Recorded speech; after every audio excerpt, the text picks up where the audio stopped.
સામે આકરી કાર્યવાહી 4 વરિષ્ઠ ડોક્ટર સામે રાજ્ય સરકારે લીધા શિસ્તભંગના પગલાં। રેગિંગ અને વહીવટી ક્ષતિ મામલે આરોગ્ય મંત્રીએ ડોક્ટરને સસ્પેન્ડ કર્યા। ડોક્ટર કેરવી દેસાઈને તબીબી અધિક્ષકનો વધારાનો હવાલો અપાયો। ઓર્થોપેડિક વિભાગના એચઓડી ડોક્ટર વિનોદ ગૌતમને તાત્કાલિક સસ્પેન્ડ કરાયા। એડિશનલ ડીન ડોક્ટર અમિત પરમારને ચાર્જમાંથી મુક્ત કરાયા।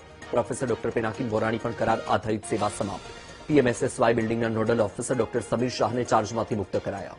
દર્દીના સ્વાસ્થ્ય સાથે છેડા અને રેગિંગ નહીં ચલાવી લેવાય, પ્રફુલ્લ પાનસેરિયાનું આ નિવેદન। વધુ માહિતી આપી રહ્યા છે સંવાદદાતા કિશન। કિશન, સર્ટી હોસ્પિટલમાં રેગિંગ કેસમાં કાર્યવાહીનો ધમધમાટ શરૂ થયો છે, માહિતી શું?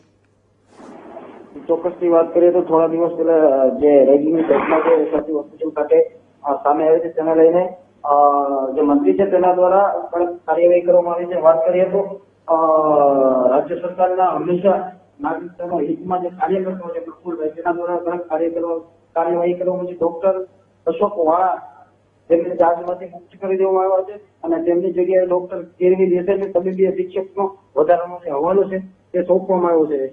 ઓર્થોપેડિક વિભાગની વાત કરીએ તો જે એચઓડી છે ડોક્ટર વિનોદ ગૌતમ, તેઓ છેલ્લા ઘણા સમયથી રજા ઉપર હતા અને તેઓ એવી પણ એક માહિતી મળી રહી છે કે તેઓ પોતાની પ્રાઇવેટ હોસ્પિટલમાં અમદાવાદ ખાતે હાજર હતા અને અહીંયા હાજર ન હતા, તેને લઈને તેમને પણ સસ્પેન્ડ કરવામાં આવ્યો છે। ત્યારબાદ વાત કરીએ તો જે મેડિકલ કોલેજના એડિશનલ ડીન તરીકે જે ફરજ બજાવતા ડોક્ટર અમિત કુમાર છે તેઓને પણ ચાર્જમાંથી મુક્ત કરવામાં આવ્યો છે।